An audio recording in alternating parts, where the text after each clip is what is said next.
Hey everybody, welcome back to the JG Show. I'm here in the office with John. Yes, it's John and John. And John is going to be telling us about your time in China, and we're going to focus on your health and fitness. Your concepts, your approaches to health and fitness, making people healthy. Let's do it. All right, let's start. So, John, let's start at the beginning. How'd you get to China? Well, I went through hell and back again when I was in the States. My income was below the poverty line for 3 years as I struggled after my bachelor's degree. So what I ended up doing is going back to school for my master's degree in education and my teaching certificate. So I got certified in the state of Washington. I really needed a job. Okay. I had 3 offers: Alaska, South Korea, and China. And the best benefits for China. It was Alaska, huh? Yeah. It was like a small little village in like northwest corner with 386 people. Can you imagine if you chose there? What would you be doing? Well, I'd definitely be like a master of Wim Hof. yeah, that's right. You'd be doing ice baths every day. But you know, no regrets. Okay. China had the best package, and I needed a reset after just a lot of terrible things that happened in the States, and that's kind of what got me here, and I've been here ever since. How long is it now? It's been since 2012. Since 2012. Yeah. Definitely there's no winters here. You could say that. We're in summer, like we're going into summer now.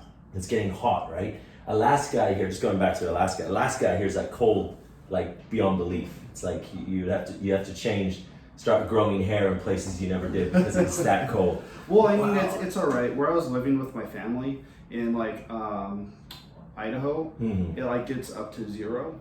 Up to zero. Okay. Yeah, up to 0 Celsius. That's like kind of warm for winter, and it's going to be around like -5. Okay. So like going from that to Alaska at the time wouldn't have been like terrible.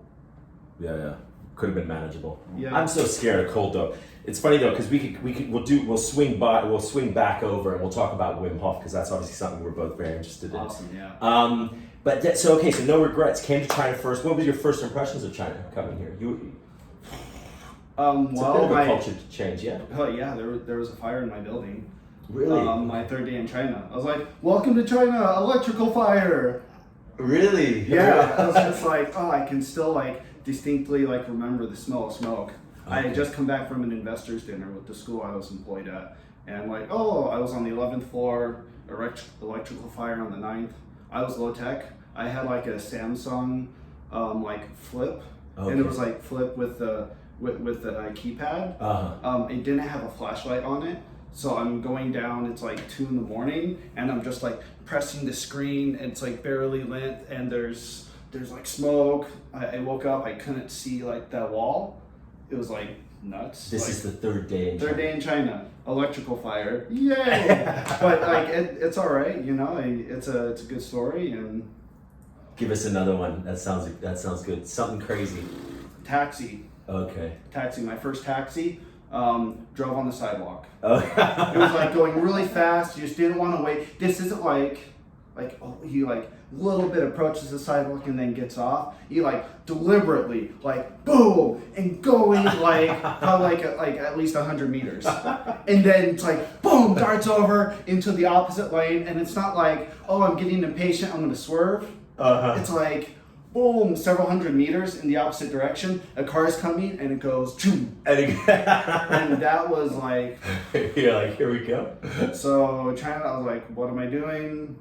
Like, fresh start. Again, shit had hit the fan for me in America. And I was like, well, this is new. This is different. The new normal. You know, this is new normal. It's going to take time to get used to. And like everybody, China kicks your ass before you start like thriving. That's right. And it's funny because all those stories, you know, when you first come, you're always like, yeah, that's so crazy. But then you start doing that. I mean, I'm not saying we drive on the side of the street, but we start doing things because it's normal that we would never be able to do if we were back in Australia or back in the US. Like, it would be so unacceptable. But we're just like, what's wrong? Of course, right? Yeah. We even go to that level where it's like, whoa, and then we start doing it. And then we start looking at people that are weirded out by it and be like, what's wrong with you? This is it. This is how it's done here.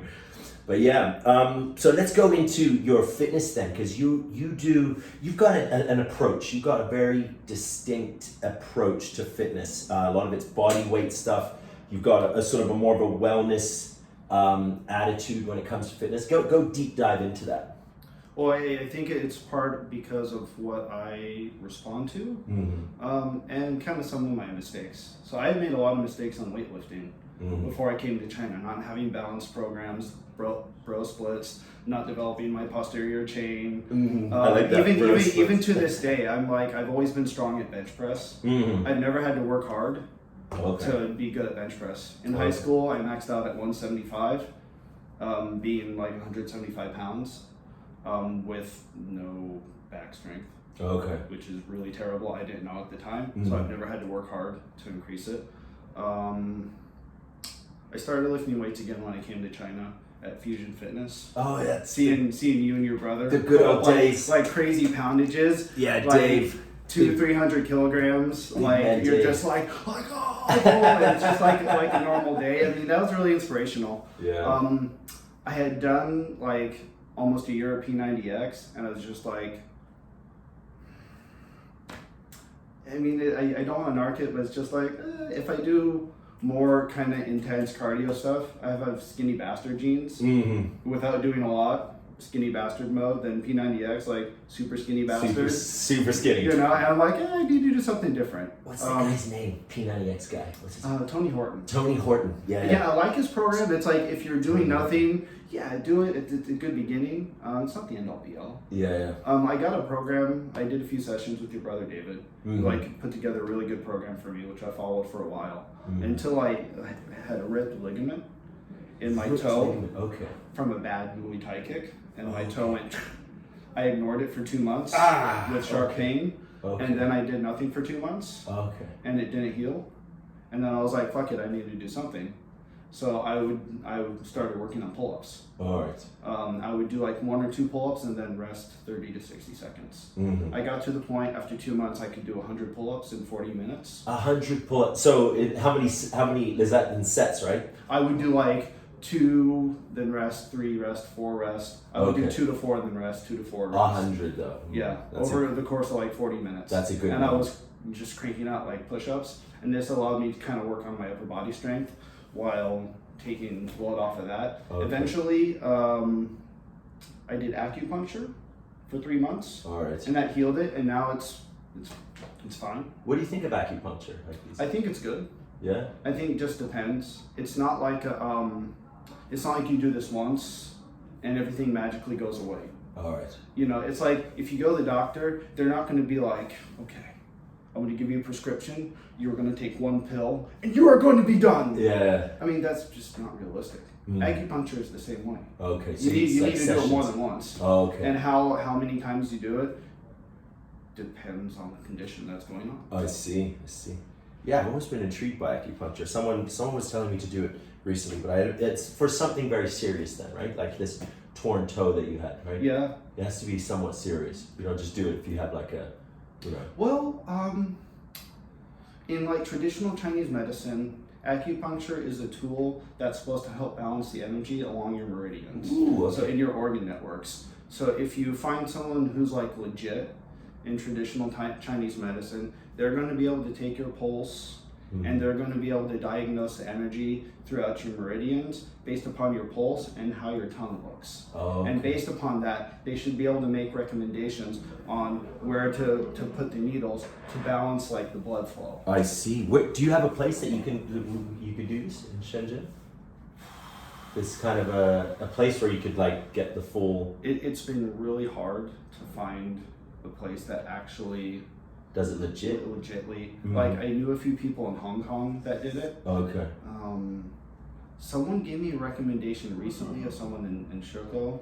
I'm always like skeptical because there's a lot of people that don't actually, they say they do acupuncture, but they don't do the diagnosis with the pulse and the tongue. Oh, I see. And that's the thing. Diagnosis with the pulse and the tongue. Yeah. So they look at the color of your tongue and they're like, something's wrong with you, right? The theory, they have like different sections on the tongue that they correlate again to different organ networks. Okay. Is what they do. And they pair this with your psychology and other physical symptoms. We know in like Western science, there's like nervous system in your gut, the enteric nervous system. The Chinese kind of figured this out thousands of years ago by doing like autopsies and stuff like that. Okay. They conceptualized it in a different way. But I think there's like positive and negative. It kind of like depends.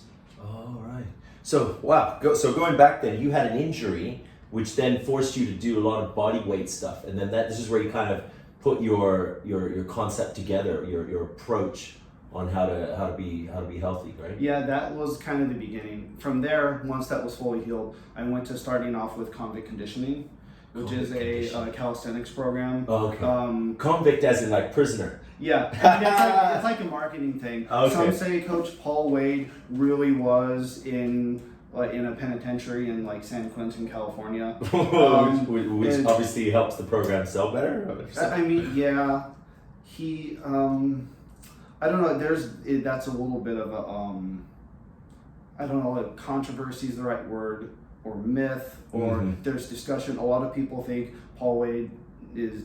And the idea that he spent 20 years in prison doing calisthenics is just a fiction, but other people like Al Cavatello and others that have done collaborations, there have been emails back and forth. So there certainly is a person whose pen name is Paul Wade. Okay. Whether or not he was in jail, I mean, at the very least, he gives like a view on body weight training for strength, and not just like do like 30, 40 like pull-ups. Okay. It's the same thing as weights. You need to progress. Okay. And you progress by changing the leverage. All right. And this makes it kind of harder in respect because then you have to increase your motor coordination and balance to increase the leverage to make it harder to grow. This is all the flag stuff, right? It's all this like, you hang and your legs are out here and you're just like, what's up, right? And definitely like lifting weights, it's simple and a lot more efficient when we're just looking at building strength and being efficient, because it's like, I want to increase like chest strength. I mean, add more weight. I mean, that's just simple. Deadlift. You want more thoracic extension, more posterior chain strength, all the things that deadlift works. You put on more weight. You work on accessories. You identify your weakness. I see. And it works, and a lot of people do it. It's kind of different when you're working like body weight. All right, so body weight, there's a different way, but you're still increasing strength. So how does that work? Where how are you adding? You're not obviously adding weight onto your body. You're just doing more challenging positions, more challenging movements. You have to change the leverage. Yeah, like working unilaterally. So like on push-ups, working towards like one-hand push-ups. On pull-ups, pulling high, pulling higher, pulling explosively. Working on like one-hand pull-ups. Levers engage like the shoulders. You have to keep the shoulders down. You have to get some thoracic extension. You're going to work your spinal erectors a little bit. So you challenge it in different ways. Interesting. So okay. So you think I could? I mean, I weigh what 200. I weigh like what 225 easily, maybe 230, right? Do you think I could do that? Do you think I could do a flag thing, or where would I start? How would I start this kind of process? Very carefully. Because if I would snap shit, right, I'd be holding my arm and things can break, right? Because there's just so much weight. Well, like tension. You create tension and drive tension. In that respect, calisthenics and weights are the same. When you're doing like a deadlift, you have to create tension, right? You have to be straight. You want to go here, thoracic extension, pulling the scapula down. You want your hips and legs in the right place. Cranial pressure, all this tension you create on a deadlift, then you drive that into your arms and legs and bam. Okay. Body weight, you create tension. You drive the tension, but instead of driving it to a weight, you're driving it into your limbs, into like an area. I see. So it's like a lot of people that do body weight think kind of like gymnasts. Gymnasts, their weight's kind of not super high. Things reach a point in kind of like relative strength. Where your weight is kind of doesn't is going to be like a barrier. That's right. So it's more like optimizes relative strength and not absolute. You can increase absolute strength kind of to a point, and things kind of reach a point where you're either choosing like relative strength or absolute. I get you. Yeah, and that's just with body weight. What if you were to strap on like a weight vest? You've seen those, right? Those are really popular now. What if you strapped on a weight vest? Then you could keep going, right? You could kind of like. I think that's like one great way to like advance it. Yeah. I'm definitely like a big fan again working unilaterally and changing kind of the levers and making that more challenging. Sometimes before like you could work on weighted pull-ups, right? And that's one way to do it. And you could also work on one hand. They're both one hand pull up. Yeah, one hand pull ups. So it still requires a good deal of strength. There's going to be some absolute. There's going to be some relative strength. It's very much a skill. Mm-hmm. It's not just like a heavy lift, because there's people who can do 20, 30 pull-ups.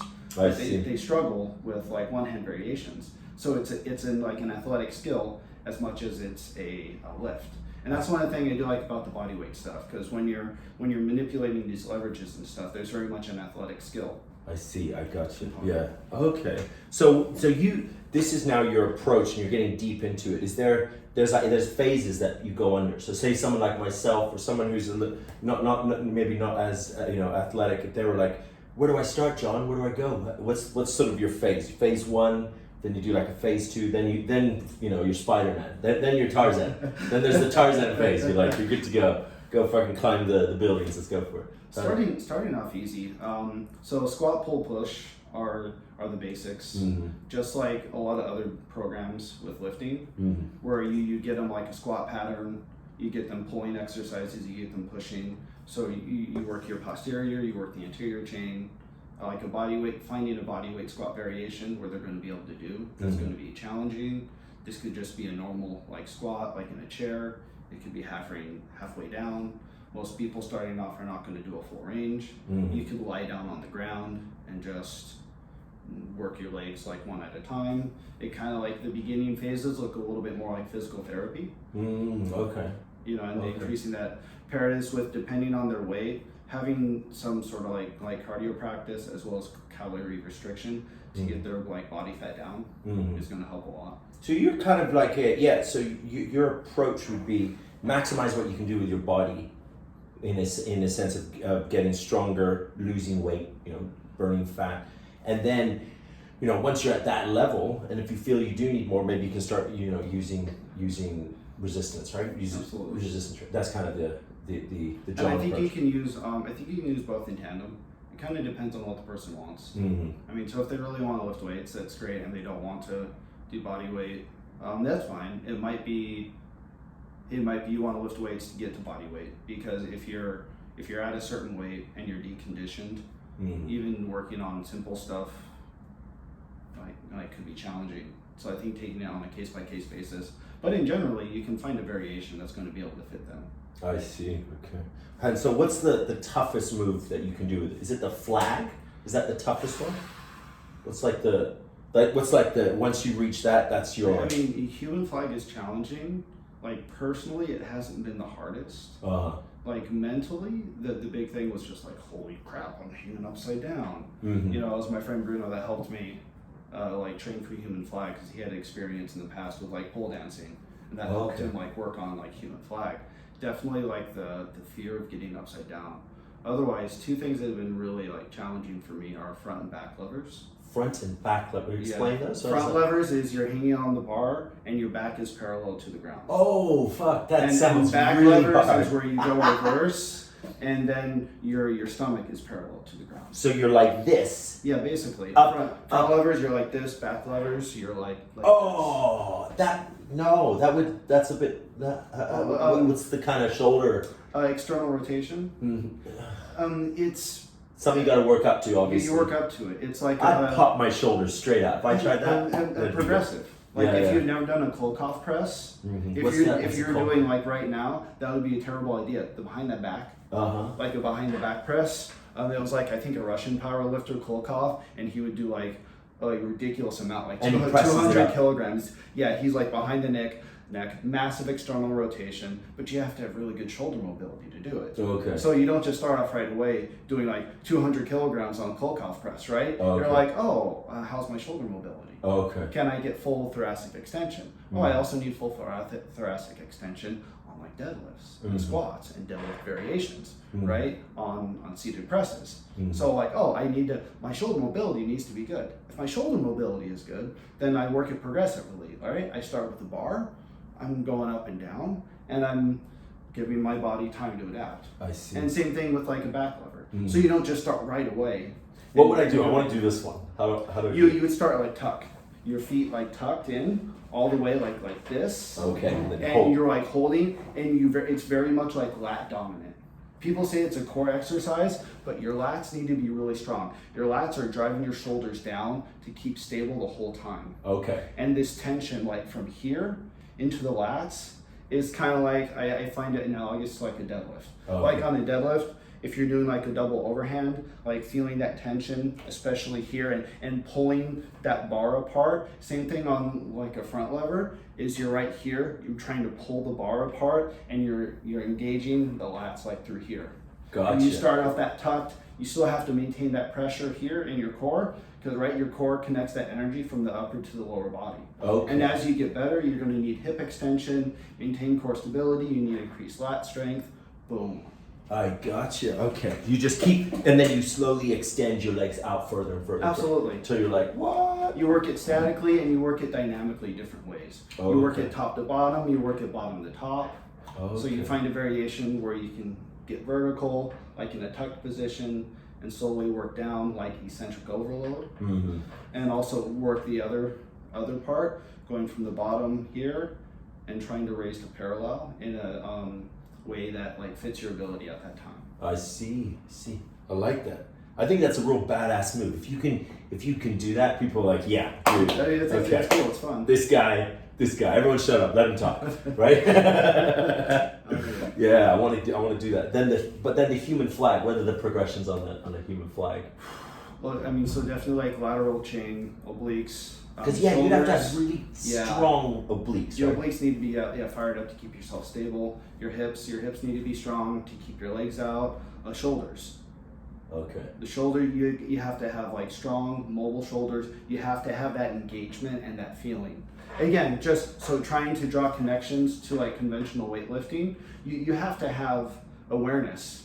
Because whatever lift you're doing, you don't want to be like this. You don't want shoulders elevated in anything, and all that force going here. Same thing with this stuff. So that shoulder awareness, because on the bottom hand you're pushing.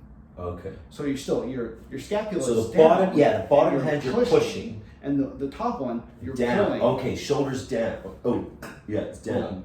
So I'm still down. I might protract. Okay. But my scapula's down. Okay. And then on top. I'm pulling. Yeah. Again, so scapula coming down, activating my lats. Okay. And do you do both sides, or Of do you course. just? Okay. Yeah. Of course, you got to do both sides. Because it'd be kind of you funny. don't want to be the guy that can only do it on one side. You're like, hold on, guys. No, we can't do that side. We can only do this side. Reset. Like, wait. Bring the camera this way. I'm only going. Yeah. Okay. So one pushes down, one pulls. Yeah. And then you start training like. Because I would imagine that would be the first thing you do is get that brace ready, right?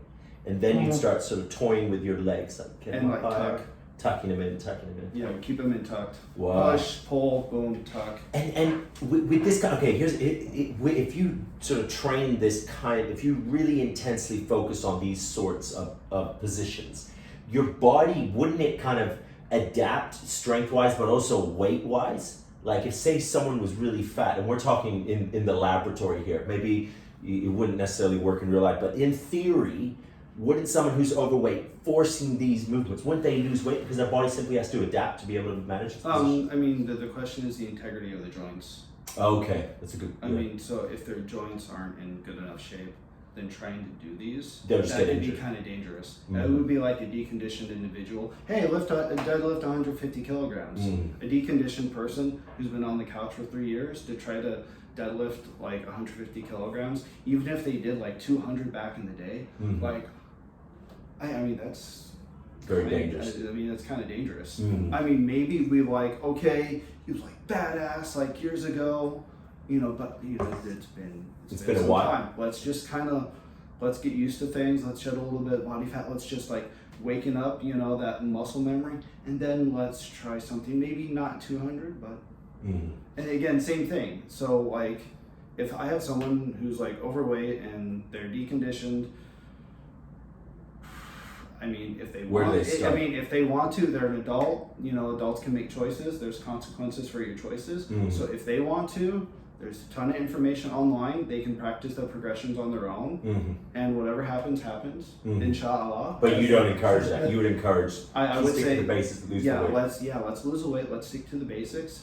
and let's go with like easier progressions, Mm. and we're gonna get really good at the squat pattern. We're gonna increase your mobility. You're still gonna increase your strength, and especially like doing like the lunge pattern as well. Let's work push-ups. Let's get better at push-ups. There's a lot of different ways to do it. Let's work on pulling. There's a lot of different ways like to work the pulling, and let's increase the strength overall. Let's do like bridge progressions, because that's going to help work the shoulders. That's going to help work your posterior chain, strengthen the glutes as well. Let's work the strength total like this, and approach it progressively. What about diet then? Let's with someone who's overweight. Someone comes to you, John, like I'm all about the body weight. Let's get going, but I need to lose some of this. What's your weight loss approach? How do we get a deficit?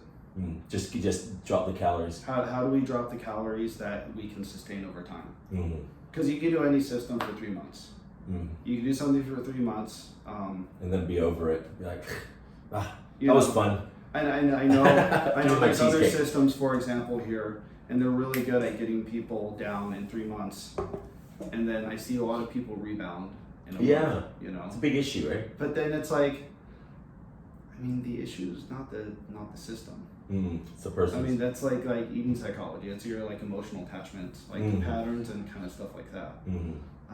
So it's kind of like, without focusing on a deficit, focus on like the quality of foods, prioritizing protein, because it like, you know, signals fullness, right? Then from there, have some vegetables and find some starches that agree with you, that are not like inflammatory, that are going to give you some nutrition and not going to upset your digestion. No, nothing like high glycemic. Yeah, I mean, you've got a very holistic sort of approach, right? Does this suit China and Chinese people? Do Chinese people understand this? They like accept it, kind of like, yeah, I'm all about it, let's do it. Training, yes. The diet, I mean, in China, there's big cultural traditions on food. Very much so, right? And eating, and like to a certain extent, yes. But then talking to Chinese people, hey, maybe we should back off on the rice and noodles. Yeah. You know, God or forbid. like, I had fruit for breakfast. Yeah. That was good. Fruit is not a breakfast. Yeah. I'm not against fruit. Yeah. You know, like, let's get some protein. I had 1 egg. That's 6 grams of protein. That's not enough for protein synthesis. You need like at least 25 grams, right, for like protein synthesis. So let's have 3, 4, let's have 5 eggs. You know, no, it's bad. You know, but Bad things will happen. yes, it's terrible. I'll be fat. Like, no, protein synthesis is going to help your muscles, tendons, ligaments. All these sort of things are happening, and other things. Amino acids, you know, they're important. Nice. That's good.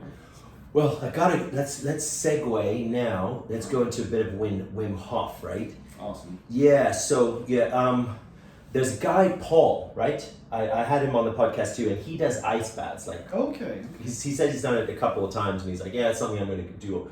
But I'm not really, like, he's like, oh, you should read his book. And I was like, how about I just do it? Whatever he says to, I'll just do it. I like to learn by doing things. I don't want to read the book and be like, okay, now I'll do it after read. I'd rather just skip to the doing part and then figure out on the way.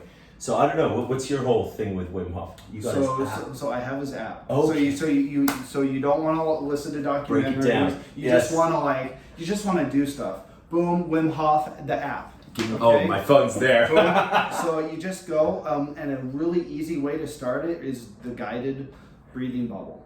Gotcha. Okay. And it's a guided breathing, like, and there's a bubble in and out without like reading and trying to understand the science. Because I believe it. I'm good. I'm good. Know, I'm sold. You just like boom. So get the app. There's a lot of good stuff in the app. In the app. And if you just want to do like the breathing, there's the timer with it, and you can record your timings. You can go to like results, and you can see when you've like done it. So what's the success you've had with it? What would you? It's been up and down. Overall, I've been able to get the benefits with okay increases in my retention time. My best retention time retention? You mean is holding your breath. But you breathe out and then you hold. Okay. My best retention time is 2 minutes and 45 seconds. 2 minutes 45 seconds. You've held your breath. Yeah. Now you got to go to the next level. Be in an ice covered. Yeah. So the cold exposure I've had has been okay. When I was on layover in Moscow, I took a cold shower. Okay. and it's In Moscow. yeah, Moscow airport. I mean, the water's pretty cold. Water's cold, yeah. You know, but it was okay. When I visit my family in winters, they're in like northern Idaho. It's around -5 to 0. I can exercise outside in short sleeves. So so you're in cold. You just be sort of sitting there and like just breathing, and then just cold, but dealing with it, right? It's kind of you need to be in a cold place, a cold. You know, one thing Wim Hof says it's like cold is like energy. Okay. So when you can like have like this experience of like feeling like cold is energy, and you're in tune with your breath and you're breathing, and then it's like something changes. I mean, part of it could be like behavioral learning, and you're changing your relationship to the cold, which is important, which happens. But there's also physiological changes, and he's been able to document this in universities. I mean, to what extent, it's not fully understood, but yeah. It's pretty far out, yeah? Yeah. What do you think of us starting like a little community, a little Wim Hof community in Shenzhen? Because there's loads of them, like loads of my friends up north and Hong Kong, like Singapore, they all have these communities, and they do it like regularly. They all get together, they get in the ice baths. And in California, there's a guy, that famous surfer, I can't remember his name, very famous surfer. Yeah, I don't remember. Yeah, very, but he does the same thing. He has retreats, camps, and everything. People come, get into the ice baths, they practice this process and everything. Well, and some pro fighters and stuff. Yeah, do like the cryo chamber. Yeah. I think Joe Rogan has done like cryo. Yeah, Joe Rogan I think has a cryo chamber in his office. Like he just has his own one. But I want to sort of start that community here and start doing it on a not like it doesn't have to be every week, but we could do it on a semi-regular basis. Oh yeah, ice bath. Because you have like a bath, and then you could buy ice, you cover it with ice. Let's do it. Let's give it a try. Yeah, man, that'd be awesome. All right, we'll be in touch about that. I'll connect. We'll talk to Paul. And I also like a live stream ice bath. Yes, that's what I was thinking. Yes. So, going further, finally, let's end with technology. So, I've started this live stream platform, and that was something I wanted to do, was live stream these cold sessions and have. I don't know if it's like you at home, get into the bath, fill it with some ice, join us. Imagine. Like we could run these, have 100 people all over the world in their homes with iPads on too. That'd be so cool. Yeah, that'd be awesome. That'd be so fucking cool. Yeah. But with with what you do, is it possible to do this live stream? Like you obviously need a bar, right? So far you need a pull-up bar, right? You need a pull-up bar. Is there anything like? What are some things that you need? You can. I mean, you could do it without equipment, but it's going to be really limited. It kind of depends. With legs, you'd be fine because there's a lot of different things you can do with legs. Squats, single leg deadlifts, sissy squats, reverse Nordic curls. Reverse. What's that? Reserve. You're lying down. My shins. You're on the floor. Like you hold on to a band. So you tighten your glutes, so you're in a posterior tilt, keeping your body straight, and then going down. Oh, and then sit up. Oh. Yeah, so it working like the flexion, right? So it works back here, and it also works part of your quads as well. Yeah, you could do that. So like that, push-ups. I mean, it's really easy to make push-ups harder. You can work towards like a one-hand, one-leg push-up. But where the hard part would be pulling strength. Pulling. Yeah, so having either like a TRX or a doorway pull-up bar. Okay. So you could work like vertical and horizontal pulling. Okay. Patterns. Nice. Okay, so you just need to have some sort of pulling instruments. Yeah, I mean you can do it without, but you're going to be really limited. I mean we could do like modified like reverse hypers, like with Superman poses. You're lighting up your posterior chain. You can isometrically contract it. You can work bridge progressions in a lot of different ways. Bridge progression. To also work it, but you're not going to like seriously up level your strength. Like if you had a doorway pull-up bar and a TRX or rings or something. So again, working vertical pulling and horizontal pulling. Okay, these are two things that you need. Nice. Okay, that was good. That was really good. We're gonna get onto these ice baths. Yeah. All right, we're out of time, guys. Thanks so much for joining. Tune in for more equally cool episodes with equally awesome people just like John for future episodes. Stay tuned.